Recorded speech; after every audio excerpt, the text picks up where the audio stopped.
All right, facts. Plaintiff Jason House, Brittany Norwood, Kiana Belcher, Tammy Brown are four of the six elected trustees for the Village of Dalton and make up a majority of the Board of Trustees.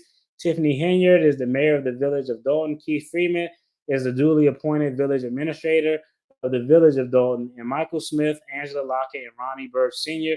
are each individuals that were unlawfully appointed by Mayor Henyard to the position, two positions within the village. Beginning on July of 2024, Village Administrator Freeman started issuing directives to village employees to comply with certain laws and ordinances passed by the village board.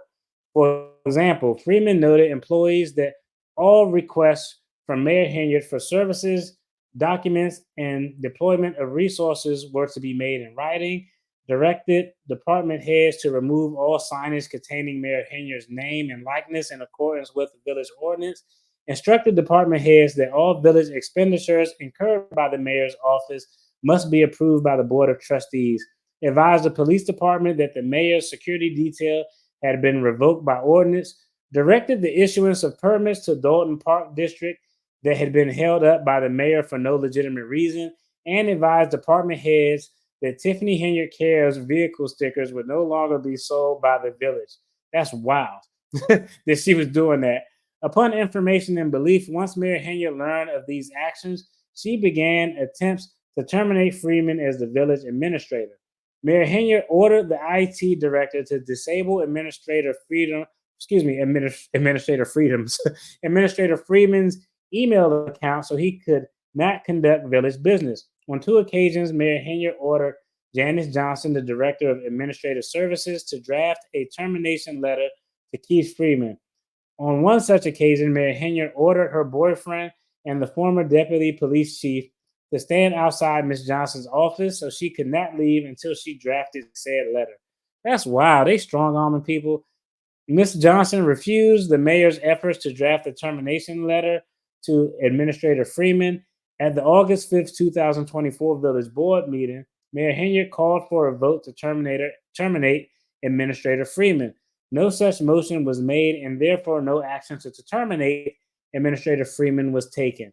Despite the lack of board actions, Mayor Henyard announced Keith Freeman is fired.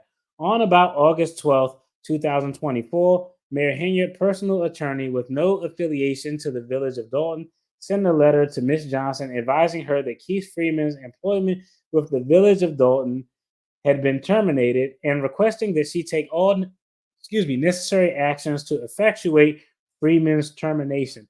That's wild as shit that the attorney actually did that. that's wild. Mayor Henyard did not receive the consent of the Board of Trustees prior to Freeman's removal as required by Dalton Ordinance 93-027 and did not report the reason for Freeman's purported termination to plaintiffs between 5 and 10 days after his purported termination as required by Sections 181, subsection B of the Dalton Code, blah, blah, blah, blah, blah. In fact, the board expressly rejected Mayor Henyard's removal of Keith Freeman by failing to move to terminate him at the August 5th, 2024 meeting. Out of an abundance of caution, the board voted to reinstate Freeman as village administrator at the September 12th, 2024 special meeting. So this is actually interesting. A regular meeting of the Dalton Board of Trustees was scheduled for September 3rd, 2024 at the Village Hall. Mayor Tiffany Henyard had refused to place any action items requested by plaintiffs on the regular Village Board agenda. Additionally, the Village Hall capacity had proven to be inadequate to accommodate the increasing members of the public and media outlets that frequently attend Village Board meetings. The Illinois Attorney General determined in a September 3rd, 2024 binding opinion that the location and setup of the Village Hall at the June 3rd, 2024 meeting and July 1st, 2024 meetings were not open and convenient in violation of the Open Meeting Act. The Attorney General found that the village had advanced notice of capacity issues but failed to move the meetings to a larger room, offer standing room or overflow capacity, or otherwise attempt to make the meeting reasonably accessible. Therefore, in order to consider important village business and comply with the Open Meeting Act, plaintiffs canceled the September 3rd meeting and scheduled a special meeting for September 12th. on 2024 at the Park District facility, which has a larger capacity.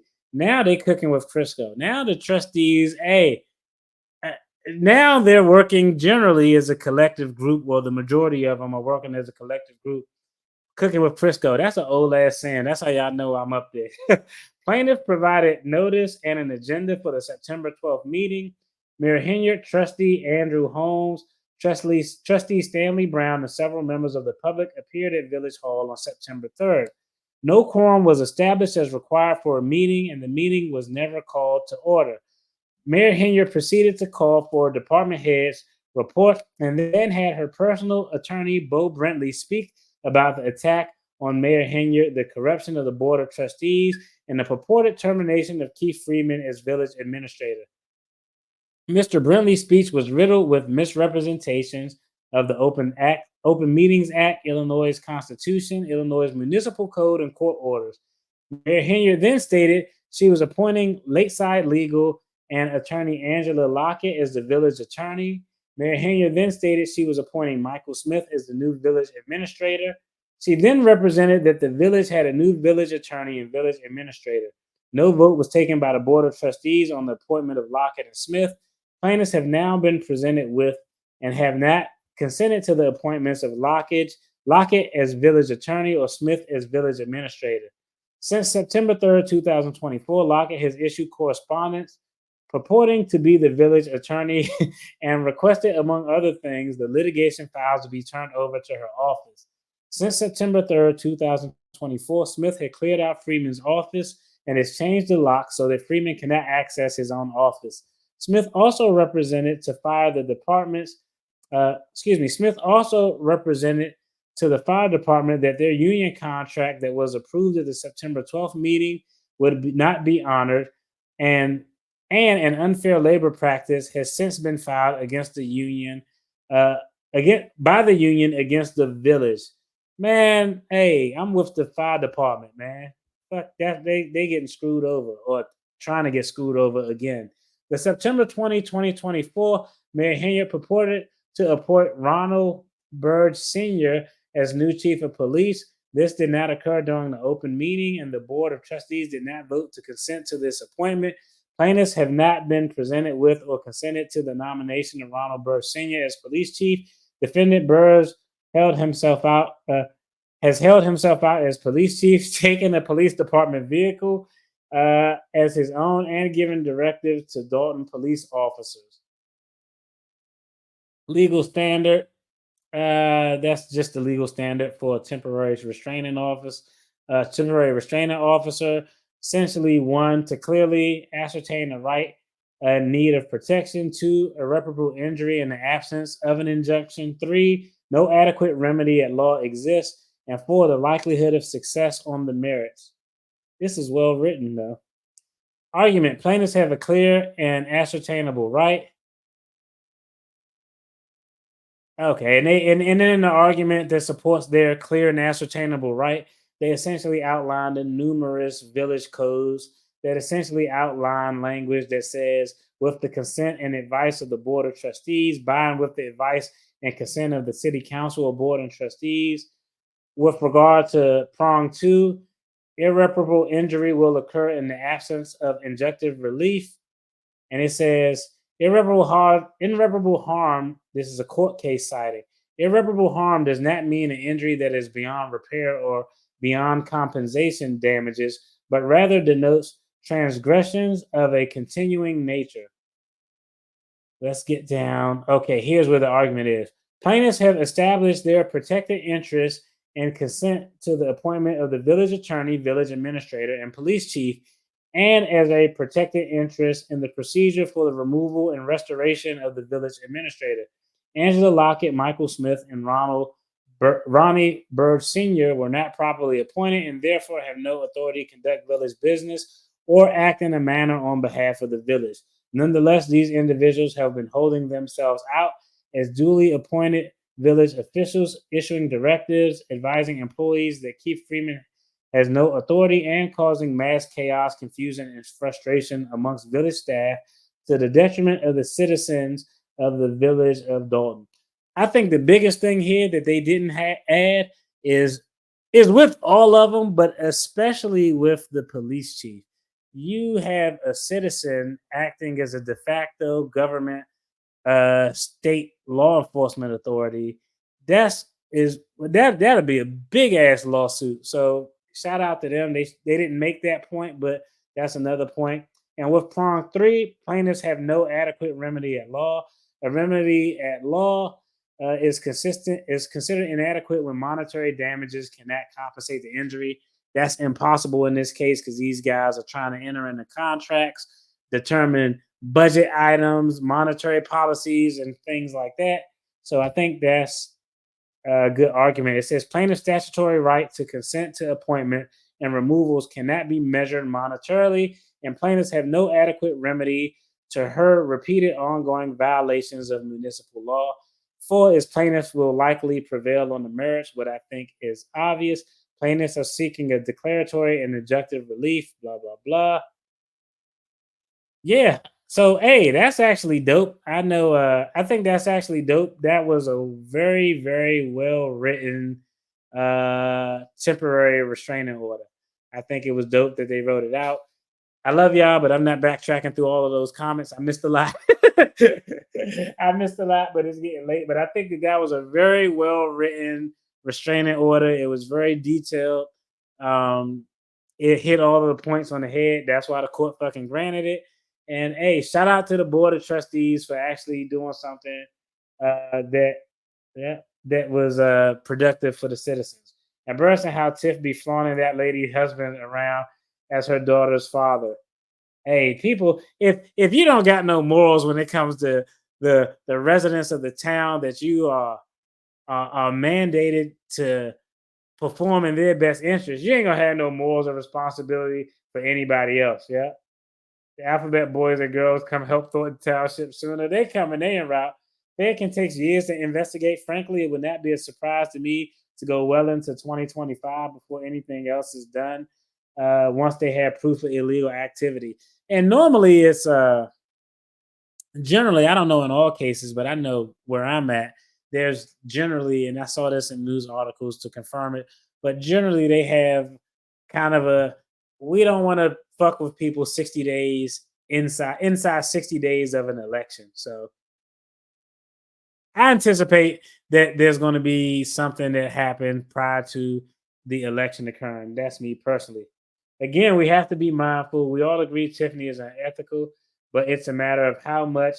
Uh, it's a matter of how much is she worth to pursue criminally to set an example. And I think the other thing too, because like some of the things I don't even think are criminal by nature, like the excessive trip stuff, I'm like, that may be a is actually quite common for like a state IG or attorney general to investigate something and they don't see any criminality there, and then they give it to like the board of ethics and government accountability, and they'll say, "Hey, this wasn't illegal, but it was a violation of an ethics clause or ethics statute or regulation and policy, and because of that, you have a fine, a sanction, maybe some remedial training." So not everything. A lot of stuff has criminal culpability, but not everything necessarily has criminal culpability. Also, Tiffany tried to sneak and buy the Tahoe back when she wanted approval from Thornton for $89,000. Carmen caught that.